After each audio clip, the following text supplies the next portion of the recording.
One, and we're good. Hello, everybody. Welcome back to True Savage Media. I'm your host, Savage Slavens, and it's been about a month since my last video, but I was trying to get some new equipment and update my software so I can have a better quality video moving forward. So, without further delay, go ahead and drop a like and subscribe if you want more videos. And today we are going to be getting into today's topic, which is the Rat Utopia Experiment. So let's take a look at this video real fast. Utopia Experiment, Down the Rabbit Hole by Fredrik Knudsen. There's the channel right there if you want to go ahead and check out the original video. But we're going to be reacting to this real fast, so let's go ahead and put this in full screen and let's get started.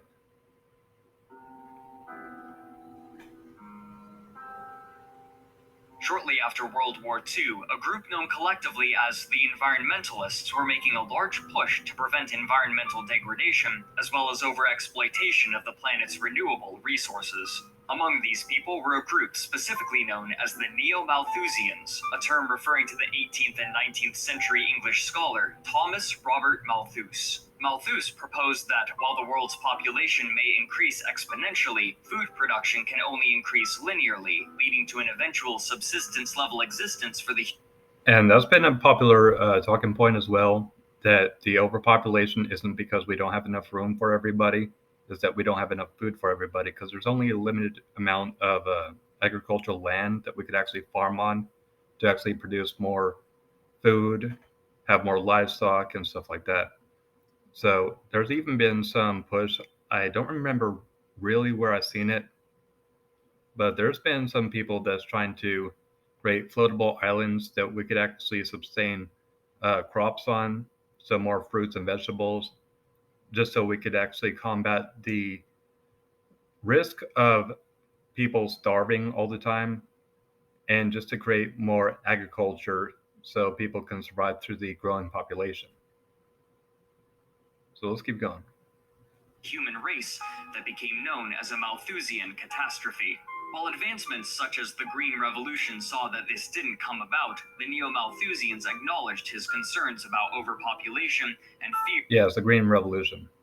That this pattern would result in the collapse of civilization or, at best, have extreme adverse effects. These fears were given a platform in writing of the time, especially in works such as William Folk's Road to Survival in 1948, and perhaps most famously, Silent Spring by Rachel Carson in 1962. Before the movement's explosion of popularity in the 50s and 60s, however, researchers had already begun work investigating the effects of population growth, and among them was a man named John B. Calhoun. Born in 1917, Calhoun took an early interest in science, specifically ornithology, publishing his first paper on birds when he was 15, but over time, his interest would change. By the time he received his PhD, his focus had turned to ethology, the study of animal behavior. When his education was concluded, he moved with his family to Towson, Maryland, to begin research at Johns Hopkins University in nearby Baltimore, but the research itself would be conducted much closer to home. In 1947, shortly after he arrived, he approached his neighbor about using some of their neglected property for an experiment. The scope would be massive, and according to Calhoun, his neighbor probably didn't expect such a scale when they agreed to let him use the forested area. Taking over a quarter of an acre, Calhoun constructed a massive habitat, complete with food, water, ample shelter, and protection from predators, with the only limiting condition being their restriction to the quarter-acre living space. He affectionately provided his enclosure a name, Rat City. Unfortunately, no publicly available images of Rat City exist. Calhoun was very familiar with Norway rats, having performed research on them for his doctorate, and he estimated that Rat City could sustain approximately 5,000 individuals, though if they reached this number, the population density would be tight. He began by placing 5 pregnant females in the enclosure, providing ample genetic diversity, and soon the population was increasing exponentially. But then something surprising happened. Rather than the population increasing to fill the space of the enclosure, it quickly leveled off at 150 members. He also noted some behavior. That's actually pretty interesting that the population didn't increase whatsoever because they have unlimited food and water, so it's actually just quite interesting. behavioral peculiarities. Despite the large size of Rat City, the residents seemed to gather around just a few places, forming social groups of 12 and limiting themselves to specific feeding locations. He would conclude the experiment after 2 years and 4 months, during which the population never grew over 200. Careful observation revealed the cause: high infant mortality. For some reason, as the experiment progressed and the population increased, the mothers were not caring for their young properly, leading to most of them dying before reaching maturity. Calhoun had his theories as to why this was, but to prove them, he would need more data.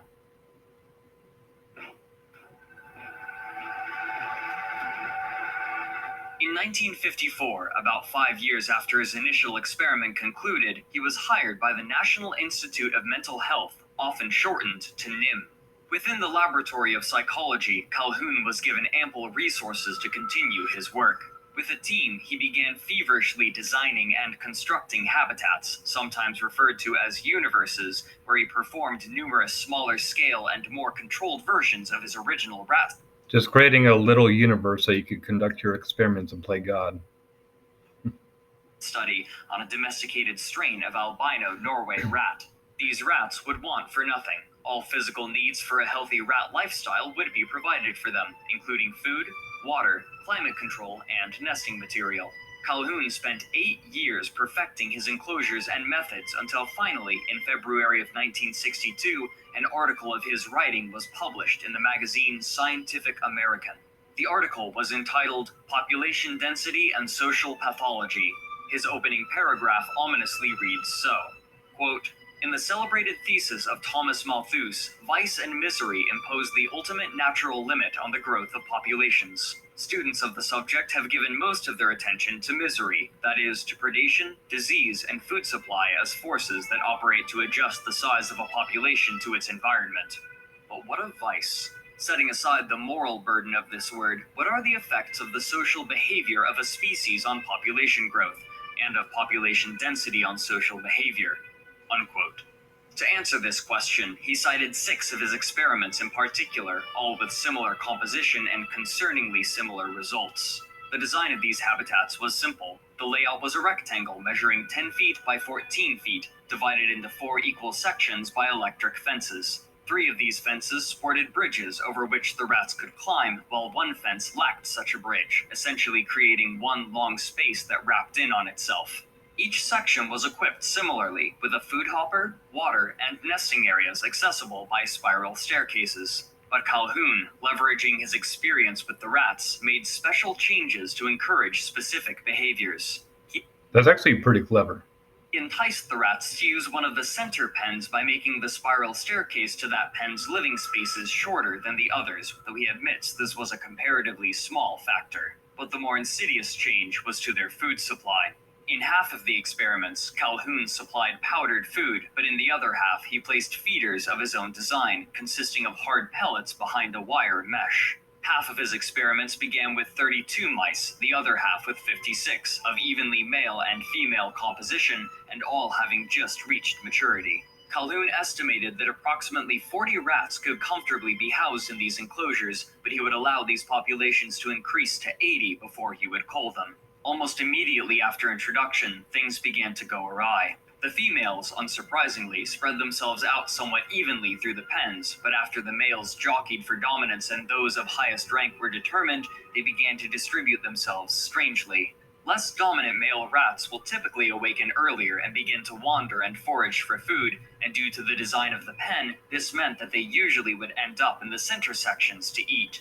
During this time, the dominant males of the outer pens would wake up and begin guarding their respective territories. Since there was only one entrance ramp to either end, the dominant males of either pen would bar the return of the less dominant males, forcing the male population to clump in the center pens, while the dominant end males protected what came to be their harems. Only a few other deferential males were allowed to remain. These few remaining males began exhibiting odd behavior. Though they would spend most of their time in the burrows with the females, hiding away from the dominant male, they would never attempt to mate with any of them.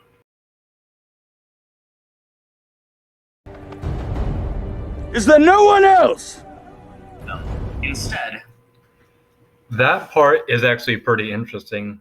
that the non-dominant males would not try to, at least try to mate with the females, being in close proximity, being right there. So that's actually a little bit interesting. Perplexingly, they would try to mate with the dominant male, and even more perplexing, the dominant male would not. Whoa. Okay. I did not expect that one. So that's actually pretty interesting. The non-dominant males would not even try to mate with females, but it would try to mate with the dominant males. That's actually pretty interesting, seeing how like a lot of our experiments that we do on mice, we eventually do to people, because of a lot of our testing, a lot of our experiments are done on mice because they are quite similar to humans. Maybe not physically, they don't look like us, but if we could grow human organs, human ears, and everything else on mice and rats, then yeah, this experiment is actually quite daunting. So let's keep Fight going. these attempts. At the same time as this was happening, the effect of Calhoun's special feeders was taking hold. Since procuring food was such a lengthy process at the hard food feeders, it was common for one rat to join another while in the process of feeding. By this method, the rats slowly became conditioned to eating in the company of other rats until, eventually, the rats would refuse to eat unless another rat was present. Since more rats tended to be in the center pens, this behavior meant that, over time, more and more rats made their way there, further condensing them. This heightened the proximity of an already cramped population. In the experiments with the powdered food, this effect was far less pronounced. With these Isn't a more cramped population reminding you of some certain cities, such as like Hollywood, New York, and all the very popular places where it's heavily populated and dense? And you could definitely see the overpopulation and the crowding in cities like that as well. So I'm just seeing some similarities here. These factors combined, Calhoun noted what he called a behavioral sink, or an increase in pathological activity in the rats due to the stress involved in such high population density. For the females, the behavioral sink manifested in reduced capacity for nest building and young rearing. Infant rats are extremely dependent upon their mothers for nearly all things. However, under the effects of the behavioral sink, the mothers would often be interrupted in their nest building practices to engage in some other social activity. As time wore on, this led to sparser nests which could not house the young properly. If a mother decided to move her litter, she often would only move some of them or scatter them about the pen in separate locations. What's more, when female rats are ready to mate, the males can sense it, and the enclosed space meant that a female could not escape the continuous advances of the males during these periods. Even when they would enter their nests for a reprieve, they would be followed in and harrowed. These factors together resulted in an extremely high infant mortality rate, in one case reaching 96%. For the males, this Because with other animals, humans are different, obviously, because we're much more socially calibrated. But with other males in other species, the males, after they impregnate the female, would usually kill off the young of the previous pregnancy. We see this in lions, giraffes, and everything else. So, yeah, I expect that, and that actually does explain the high mortality rate if this is what was happening. So, let's keep going. manifested in different ways. The dominant males would occasionally lash out in violence against the other members of the pen, including infants, often biting and wounding their tails. Great. If you'll excuse me, though, I've gotta. Bye. Among the lower class males were three groups. The first he described as the homosexuals, which he immediately corrects as pansexuals, who would not compete for status but would often attempt to mate with any other rat, regardless of gender or age. Much like in the end pens, these advances went unchallenged. The second group he described as somnambulists, who moved slowly through the pen without interacting with other individuals in any fashion, and the other rats, in turn, ignored them except in rare circumstances. These rats, externally, he described as fat, sleek, and healthy looking.